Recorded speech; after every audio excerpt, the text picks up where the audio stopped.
Welcome to the 80th episode of the Head Kick KO podcast. Today we are here to discuss UFC 278, and we're cutting it after that. We're only talking about UFC 278. I think this conversation will go quite long, so I don't want to do anything after that. And there's no fight card next week to preview, so we're really only focusing on UFC 278. Now, if my voice is a little raspy, my apologies, because last night was UFC 278, and we did see some madness. And that madness, if you're not aware, Leon Edwards knocked out Kamaru Usman with a head kick. Now, once again, I said this last week, but I'll say it again this week. If you know nothing about the Head Kick KO podcast, just know that I love myself a good head kick KO. And this one might just be the best of all of them. I mean, if you didn't watch the fight, I'll give you a brief rundown of what happened. So, in the first round, Leon Edwards was able to land a very, very big takedown, and he took the back of Kamaru Usman, controlled him from that position for the rest of the round. And from there, it looked like Leon Edwards was off to the races. It looked like he was in a really good position. He had one round in the bank already, won the first round 10-9, and he was able to out-grapple Kamaru in that round. And it looked like he was going to be able to sustain that. Coming into round two, that's not what happened. Kamaru really started to pull ahead. He started to grapple more, started to really pressure Edwards up against the fence, and when Leon got back to the fence, he wasn't really able to do much. He wasn't able to get off the fence. He got taken down a handful of times. Kamaru did a good job of landing some solid combinations up against the fence, some good body work. He landed a good uppercut, I believe it was, if I'm remembering correctly. And that pretty much took place in round 2, round 3, and round 4. So going into round 5, Kamaru Usman had all of the momentum, all of it. And he had 3 rounds in the bank. So the only way that Leon could win this fight is if he went out there and got himself a 10-8 and walked away with a draw, or otherwise he would have had to go out there and knock out Kamaru Usman. And that is exactly what he did. He threw the left jab, I believe it was. Kamaru then slips to his right, and as he's slipping that jab to his right, that left leg of Leon Edwards comes over the top and catches him right on the chin and puts him out cold. No follow-up shots needed. A clean head kick KO, a walk-off KO from Leon Edwards, who is now your UFC welterweight champion. And I feel like I have a pretty good opinion on head kicks. You know, they are my favorite strike in MMA, and I love a good head kick KO, like I said. And I don't know if this is a little too reactionary, but I do think that is the best head kick KO that we have seen in the sport of MMA. Off the top of my head, there are some others, obviously. Holly Holm's head kick of Ronda Rousey was a good one. Kevin Lee's head kick of Gregor Gillespie holds a special place in my heart. I really like that one. I wouldn't say it's the best. Valentina Shevchenko landed a big one on Jessica Ai. And then you can throw in some front kicks as well. Anderson Silva's front kick against Vitor, if you'd like to count that, because technically it is a head kick, not a roundhouse, which is the classic head kick KO, but it was still a head kick KO. Some spinning heel kicks in there, whether it be Barbosa. But here, when we're looking at this one, it's got everything. It's a comeback. It's an upset. It's the number 1 pound-for-pound fighter in the world going down. So I think when you take all of those things into account, and the fact that he's actually out cold too, right? It's not like there were ground and pound shots needed. He was out cold. So this one, putting it on the top of my list, and that's the best head kick KO that I've seen. He set it up perfectly, picture perfect setup, gets him to slip that jab, and he ducks right into it. I can't express to you how how I felt when I saw this, because there's a lot of emotions when you see that, because you had the announcers talking about Leon Edwards being pretty much walking his way to a unanimous decision loss. Um, and Kamaru doesn't have, or excuse me, Leon doesn't have the best body language in the corner. Um, Leon, hasn't been able to land his strikes, and he looked like he was getting slightly frustrated in the amount of time he was being held up against the fence. Um, and it all flipped on a dime, to what was one of the craziest things that has ever happened in the sport of MMA. It's not often that we see the number one pound for pound fighter in the world go out cold like that. I think the last time we saw something like that was Conor McGregor knocking out Jose Aldo. I'm sure I'm missing sometimes that the number one pound for pound fighter in the world lost. Um, I think Demetrius Johnson might have had it for a while. John Jones had it for a very long period of time. He never lost with that title. And I'm sure there were some others. We don't need to go over the history of the number one pound for pound fighter in the UFC. But regardless, Kamaru did have that status, and he was absolutely out cold. I like I said, I really can't put into words how much this surprised me. This excited me. I like Leon Edwards. I don't really have anything against Kamaru Usman, but when you witness something like that, it's just like, holy crap. I'm pretty speechless, to be honest. So I do think we're gonna move on from that, because I've just been reminiscing about how wild that was for a couple minutes now. But tremendous from Leon Edwards. I cannot express that enough.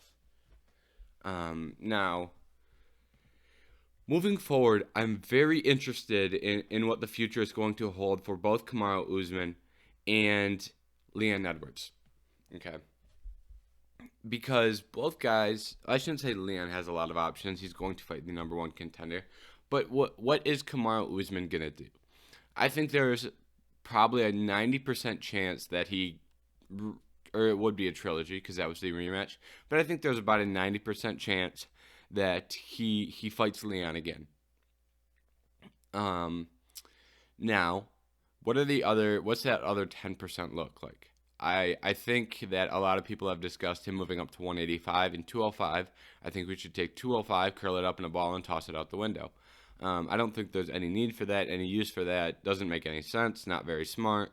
I don't think getting knocked out at 170 and then going up 35 pounds in weight makes any sense at all. We can go further into that, but I don't think we need to. I will elaborate in the future if anyone disagrees with that statement. I will elaborate further, but it doesn't make any sense for him to do that. The 185-pound belt would not be a terrible move for him. However, if he doesn't want to fight Israel Adesanya, that move isn't going to happen for a significant period of time.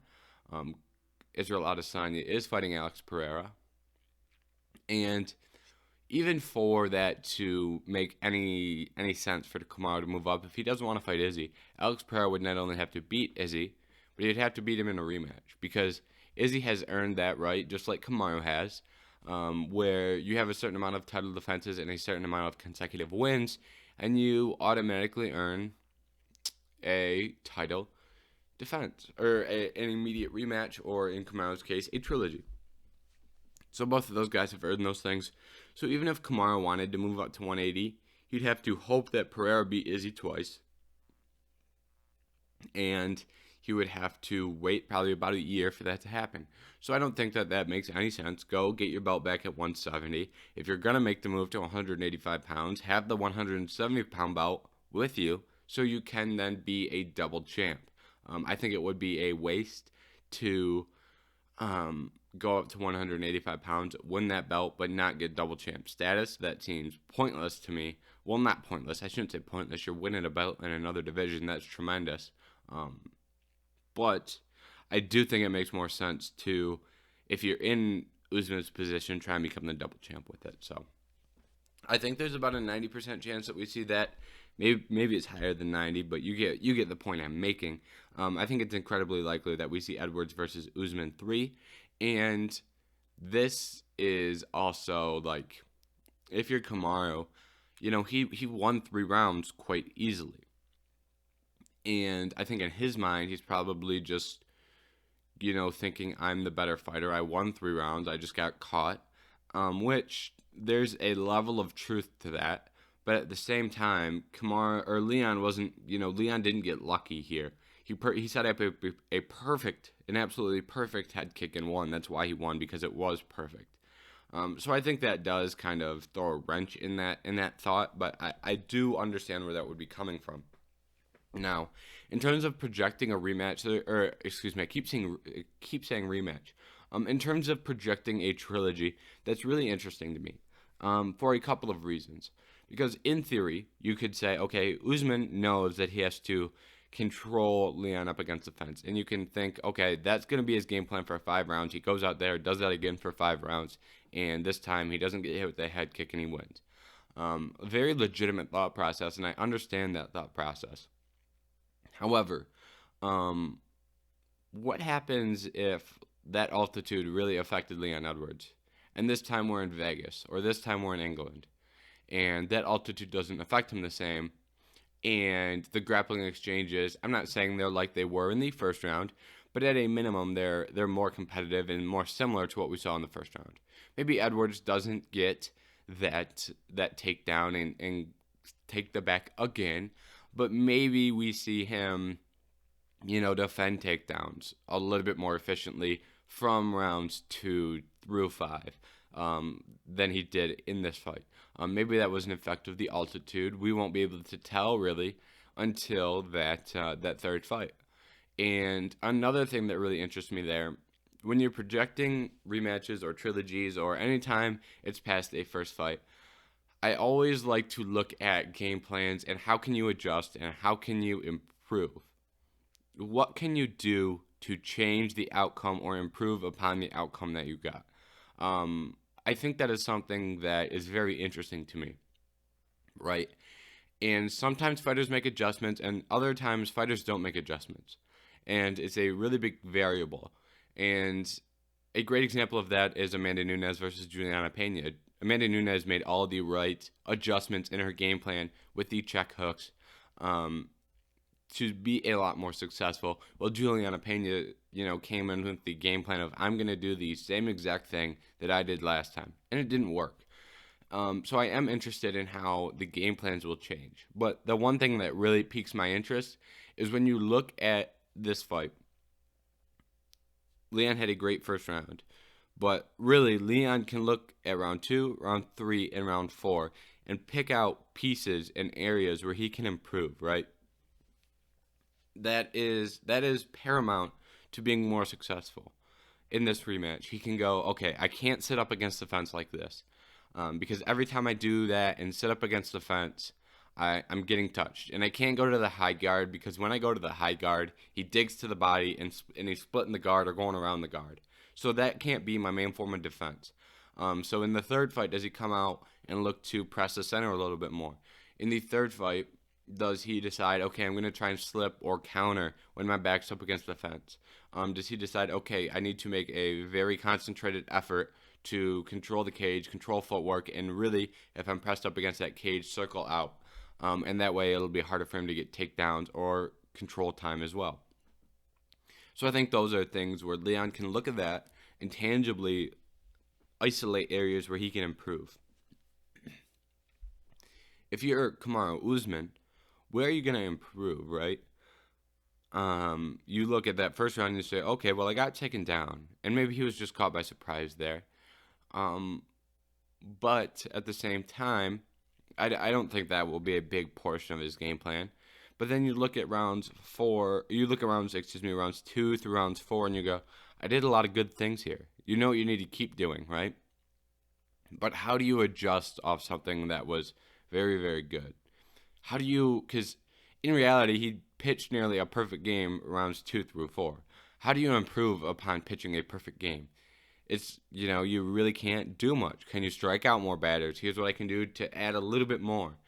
But in terms of improving upon something that was already great, it's not as hard. It's easier to improve upon something that was not nearly as efficient.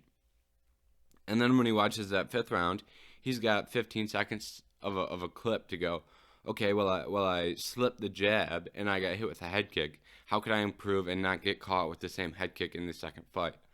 I keep saying second fight, in the third fight, right? Can that be a point of, here's where I can improve? Sure. But it's hard to imagine that Leon's just gonna, walk into this third fight and go, okay, well I have to spam jab head kick, That's not gonna be his game plan coming into the next fight. Will head kicks be a part of his game? I'm sure they will. But if that would be a small aspect of the game that Kamaru can improve upon, as to where Leon has this big blueprint of things he can improve upon. So I think it is really interesting because I think going into that third fight, I think Edwards will be the more improved fighter. And I think that makes a really interesting matchup going into that next bout. And if that's not at elevation and he makes improvements, we may see Leon Edwards win again. I think right now I would lean Kamaru, but there's a piece of me that really believes that Leon can get it done the third time, based off what we saw and what I think in the future. Right? It's a really interesting matchup going into that third fight, and we'll talk about it more in the future. Right? We don't have to break it all down and break all the X's and O's down now. We can do it the week of the fight when we do the preview. But I think there's a lot of interesting things here that really pique my interest that we don't see a lot, right? It's not like something that we usually see. We don't see the winner being the one to have more improvements to make or more things to work on. That's usually not the case, right? Juliana Pena wasn't the one who had a list of things she needed to highly improve upon after her fight with Amanda Nunez. Did she have some? Yes. But Amanda Nunez had a list of, here's what I can do. Here's what I can do to win the next fight. So I'm interested to see how each fighters will attack that third fight. And I think that will be a very interesting fight. The biggest loser out of all of this is Hamza Chimayov, right? Hamza Chimayov was in a great position if Kamaru Usman won. All Hamza Chimayov had to do, he's already beat Gilbert Burns. Gilbert Burns was the fight that he needed to get that title shot. Now, he's not getting a title shot right away. All he did the hard lifting part, beating Gilbert Burns. Now he's got to beat Nate Diaz. Easy? No, but he is a minus. I don't know what the line is off the top of my head. He's a big favorite in that fight. So all he needed to do was go out there and take care of business against Nate Diaz, and he would have got a title shot if Kamaru Usman won that fight, but he did not win that fight. So I think Hamza Chimayov is the biggest loser out of this whole situation. Another big loser is, I don't want to say loser necessarily, but I also think this puts Jorge Masvidal in an interesting position. Because with a loss for Leon Edwards, I think Jorge Masvidal versus Leon Edwards would have been the fight to make, and that would have been a very good fight for Jorge Masvidal from not only a stylistic standpoint. He could go in there and look to kickbox for 3 or 5 rounds, however long that fight goes. So I think that would have been good for him stylistically. I don't think he wins that fight, let me say that clear, but I do think he has a better chance of beating Leon than someone like Colby or Gilbert Burns. Or Hamza Chimayov. I will go that far. But now, with that in mind, that fight's out the window, so he's got to do some harder lifting against someone it's probably going to be Gilbert Burns. But on the flip side of that, it's like, if he beats Gilbert Burns, does he get a title shot? If Leon can beat Usman, why not give Masvidal a title shot? If Leon beats Usman and Masvidal beats Gilbert Burns, why not Jorge Masvidal versus Leon Edwards? I get Hamza Chimayov would still be there, but the storyline of Leon Edwards versus Jorge Masvidal, the rematch, the 3-piece in a soda, there is a lot there that the UFC could really, really market and promote. Even if Jorge Masvidal wasn't the most deserving fighter for the belt, I'm not sure that the UFC wouldn't make that move. So I do think what I'm trying to tell you here is this fight and Leon Edwards being champion really presents a lot of interesting scenarios that I really did not have in my mind. I didn't really think could happen. Even with Leon Edwards versus Hamza Chimayov, those two were scheduled to fight, 2-3 times at least. Leon, I think, had to pull out once, and I think Hamza Chimayov got COVID once or twice. I know that Hamza pulled out at least once because that's when Bilal Muhammad stepped in. So I think it's really interesting here, basically, is what I'm trying to tell you. So at 170, I think there's a lot of interesting things that will happen at 170, and I promise you, in the future, we're going to have a lot of discussions about this 170-pound division. Now that we've rambled on about that fight for about 20 minutes, let's move on to Paulo Costa versus Luke Rockhold.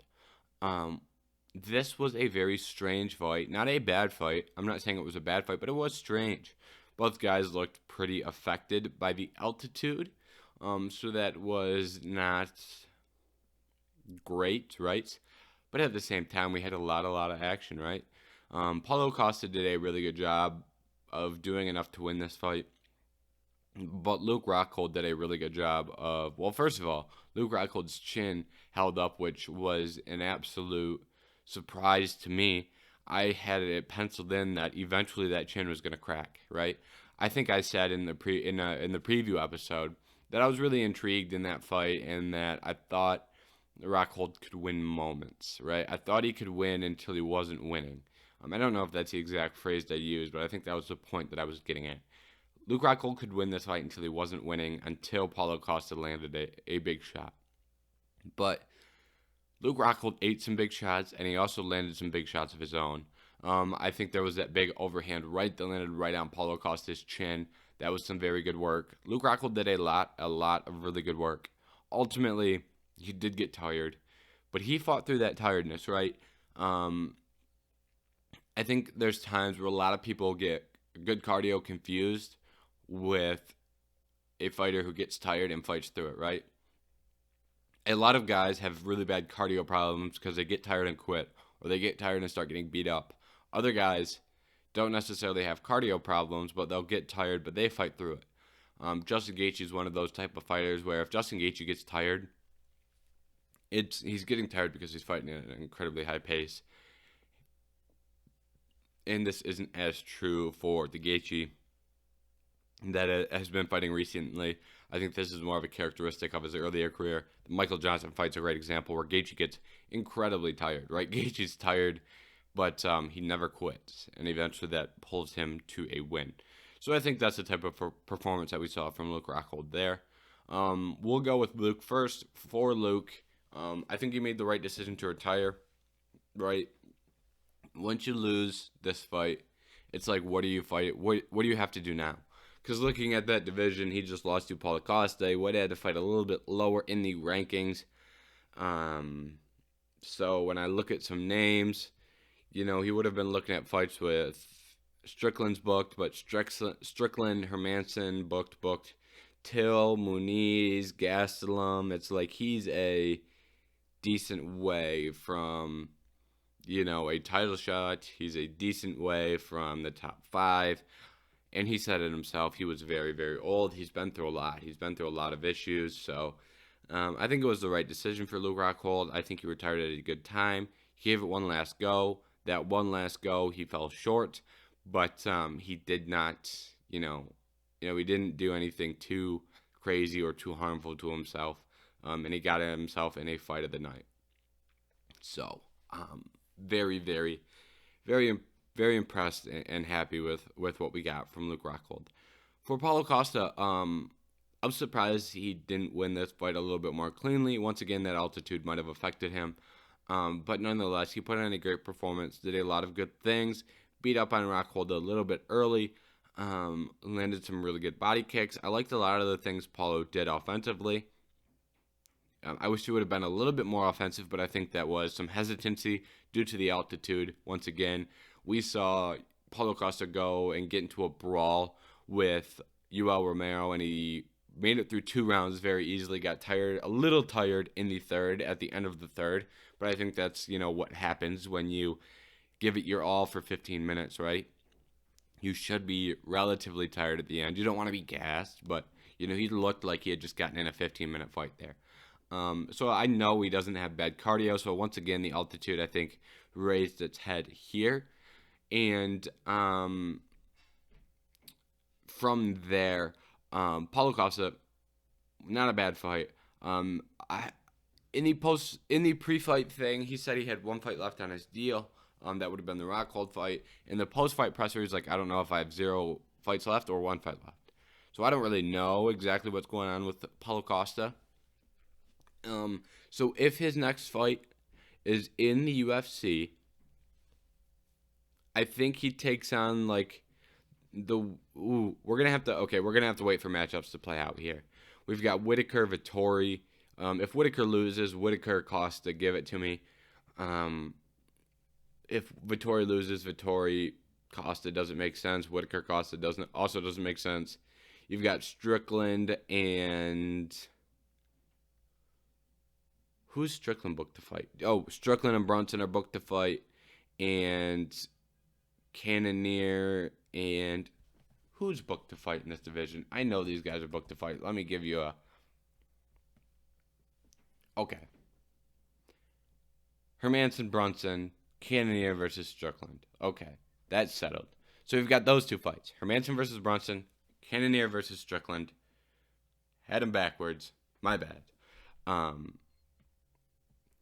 Those 2 fights, we're going to see 2 winners and 2 losers. Throw Vettori and Whittaker in there as well. Once those 3 fights happen, at the end of the year, the UFC can look back, and Ethan Cannonier versus Strickland, that's October 15th, so that actually isn't too far down the road. Hermanson versus Brunson's December 3rd. Vettori, Whittaker, 2 weeks.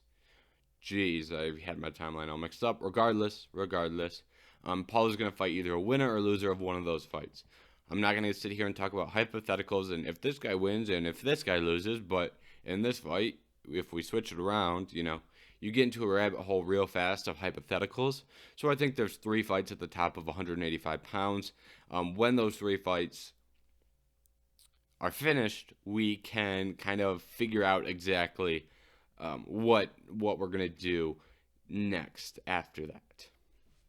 Now, moving on. Merab Dvalishvili versus Jose Aldo. I think the best way to describe that fight is the sound that I just made.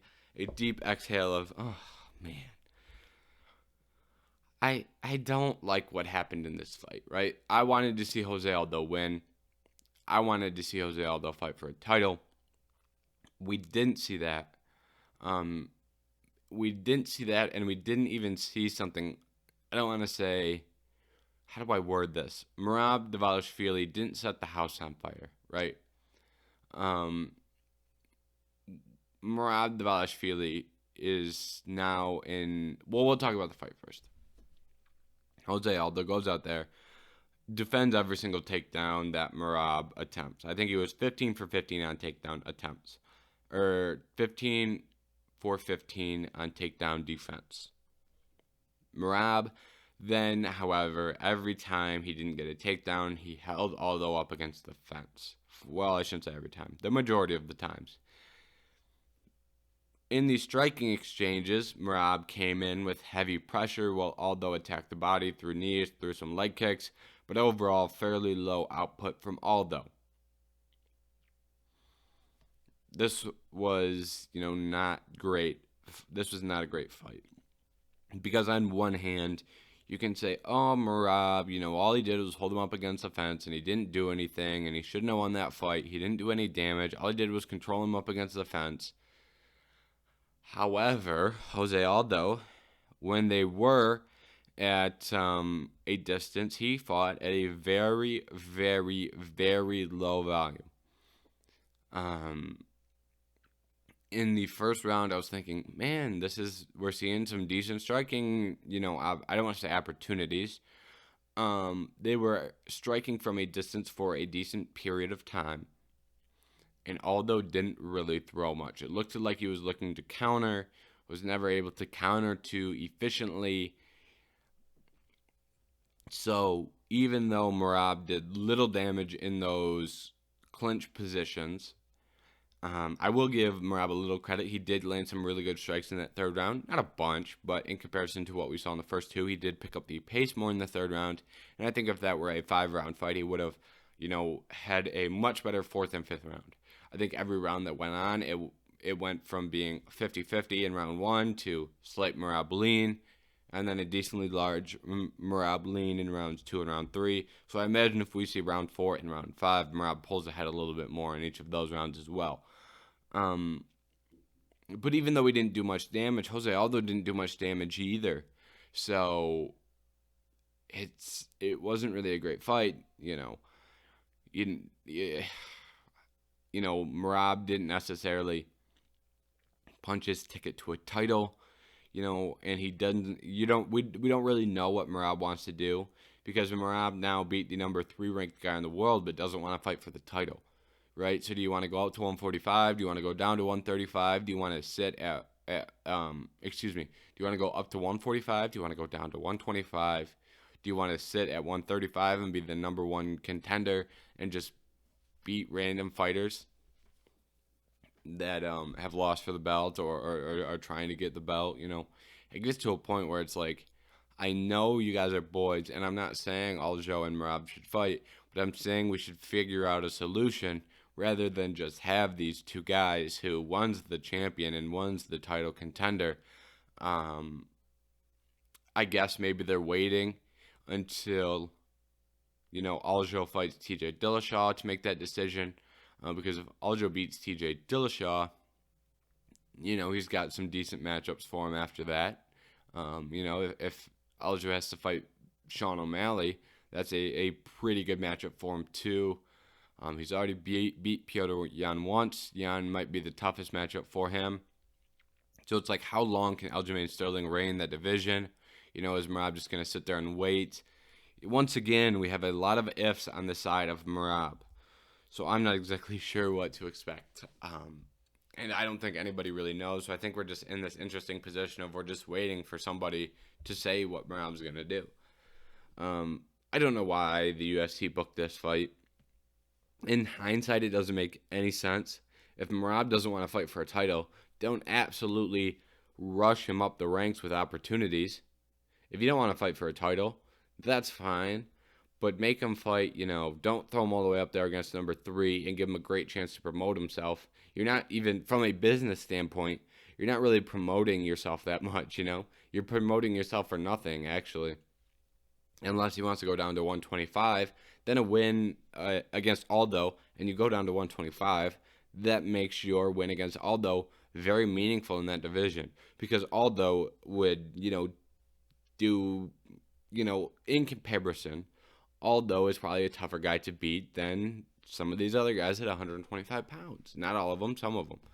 So I think it's I don't really know. I once again, I'm just talking hypotheticals here.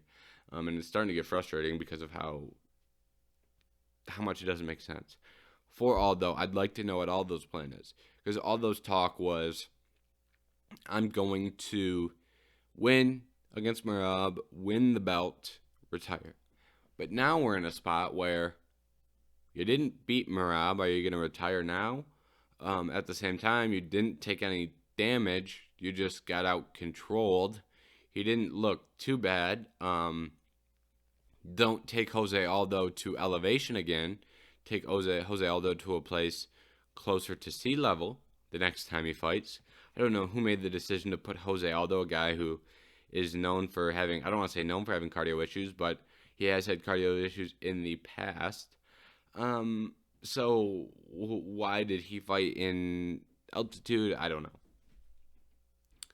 But I think if we see another Jose Aldo fight, I think he needs to fight Dominic Cruz. And the loser should retire, and the winner can continue to fight. I think that makes sense. If they choose to. All right, we spent a lot of time here on the top 3 fights. Those really were the best 3 fights. So we're going to get quite a bit quicker here.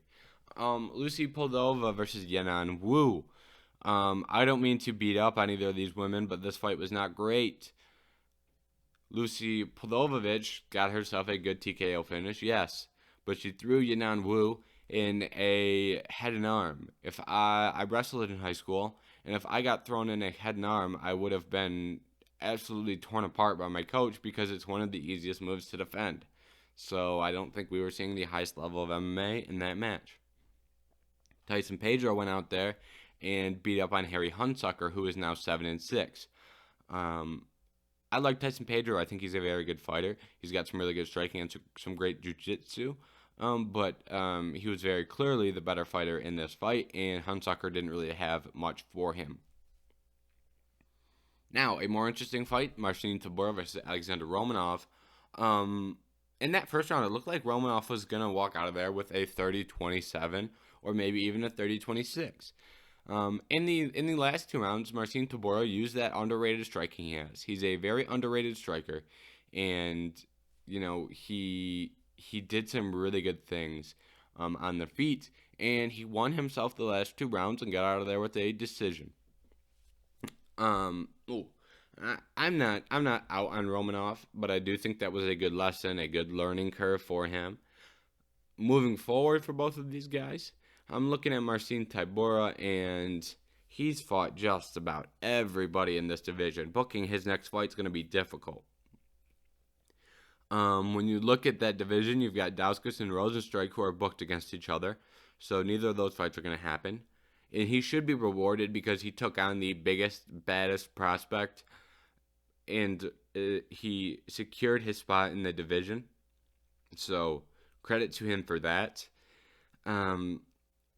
But if you want to have him fight higher in that division, I believe he's already fought Volkov and Derek Lewis.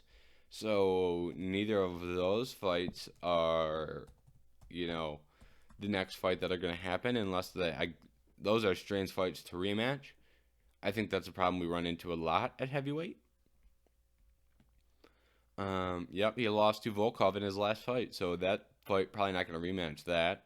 He's got a win over Spivak, a loss to Sakai, a loss to Shamil, a loss to Derek Lewis. Maybe they run the Derek Lewis fight back. That was in 2018. He's been in the UFC for a long time and in that top 15 for a while, so it's going to be tough to find him a guy he hasn't fought in front of him in the rankings, unless he wants to wait for the winner or loser of Rosenstrike and Dawkins. Maybe that makes a level of sense. I really don't know what else after that, I really don't. I'd love to have a great idea for Marcin Tabor, but I don't. I don't think Romanov should slide very far. I do think he is a top 15 fighter. I think 13 is a good rank for him at the moment. I think he can improve upon that rank. I do think he has a lot of potential still. But this was just a bump in the road. And I think ultimately this is going to be a learning experience in a fight or in a fighter's career where he is going to still do good things. I'm not out on Alexander Romanov. I think any of these guys in the 12 to 15 range makes sense. Sergey Spivak, Shamil, and Blagnoy Ivovov. I think all of those names make sense for Alexander Romanov in his next fight. Okay. Jared Gordon versus Leonardo Santos. Jared Gordon did a really good job of staying out of really dangerous positions against a dangerous guy and getting himself a win. Sean Woodson versus Luis Saldana. Luis Saldana is the biggest loser of this fight card. Had Sean Woodson knocked out in the first round, and he hits him with an illegal knee. He had the dude stiff. All he had to do was run up and just throw a hammer fist, and the fight was going to get stopped. What'd you do? Throws an illegal knee, and the fight gets not stopped, but, Sean Woodson gets time to recover. I can't believe Sean Woodson kept fighting. He should have just called it there. But he was able to win 2 rounds after that and get himself a decision tie, I guess. I guess that's not bad for Sean Woodson considering he was almost knocked out in round 1. For Saldana, he really messed that one up. I'll just leave it at that. Sean Woodson, can't believe he continued fighting. That was a very strange fight in total.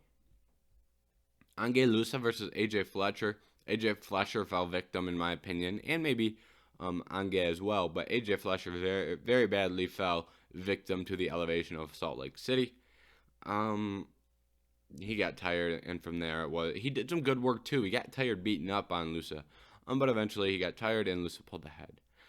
Amir Abdazi and Francisco Figueiredo. Let me first say, we had the number 11 ranked flyweight as the third fight on the early prelims. You wonder why you can't get people interested in the flyweight division. You're burying the ranked fighters on the early prelims. No wonder nobody knows who any of these guys are.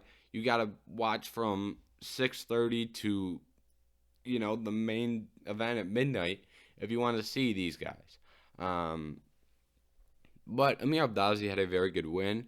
I'm not as high as on Francisco Figueiredo as a lot of people. I think he's got some flaws. He's got good submissions, but Amir Abdazi was able to control him, slowly work his way to mount, and get himself a finish. I like Amir Abdazi. I think moving forward, Tim Elliott, David Dvorak, I think those are logical names. Get him someone ahead of him in the rankings after he just was willing to fight an unranked guy and put him on UFC 280 if they have slots left. I don't know how booked that card is at the moment, because I know they've added a lot of big names to that card. Let me tell you how many fights are on that card in a second. Brief little update on 280. We have 15 bouts on UFC 280 right now. 1, 2, 3, 4, 5, 6, 7, 8, 9, 10, 11, 12, 13, 14, 15. 15 bouts on UFC 280. I hate to break it to Amir Abdazi, but that card is full. Sorry, man. Last two fights, Reggie Lang versus Jay Perrin. Very good fight. Jay Perrin almost got himself a nice comeback victory, but he was unable to get the finish. Reggie Lang got himself a nice win. Victor Altaramano did completely come back as he was dropped early, but eventually dropped Daniel De Silva with some body work, landed good ground and pound, massive elbows, a little bit of a late stoppage, but, what can you do? That was the last fight on the card. I don't have anything else, like I said. That's all we're going to talk about today. We're not going to go over fight announcements. I think there were 3 that I was going to, but we talked a lot today about some fights, so we're not going to go over those. Those were 3 decent fights. Tony Ferguson was the best of them against Li Jingliang. I don't really have a very high opinion on that fight. I don't think it should have been booked, so I don't really want to get too negative. We already talked about Dauskas and Rosenstrike a little bit. Decent fight. And what was the last fight? I didn't even put it on my notes because I wasn't going to say this. What was the last one? Brad Riddell versus Renato Moycano. Very good fight. Those were the 3 fights that were booked. In case you were interested, we're not going to go in depth on them. What else did I have? Oh, please go follow the other social media accounts. If you made it this far, I'd appreciate it if you go follow those. Twitter, TikTok, Instagram, Headkick KO Podcast on all of them. It was just Twitter and TikTok for a very long time. I revived the Instagram. It was dead. I deleted it, but I revived it. I made some graphics, and I started doing, news and fight announcements on there. So it's more of a news page, unless, this podcast is mostly me giving you my opinion, but that the Instagram, the Twitter and TikTok are a lot of my opinion as well. The Instagram, in my eyes, is more of a news source to where you can see fight bookings. I'm mainly only going to do top 15 guys on the Instagram that get booked, unless there's like a major unranked fighter, a la Paddy Pimblett, or, someone major that's, not ranked, fighter coming out of retirement. Robbie Lawler versus Santiago Ponzinibbio. Fights like that, I'll throw on there as well, but mostly it's going to be the top 15. Retirements, LV retiring, Shane Burgos to the PFL, that type of stuff gets tossed up on there. Dana White Contender Series contracts get tossed up on there. And maybe we'll throw some more stuff on there too, but that's just what we've got going right now. So major news mostly.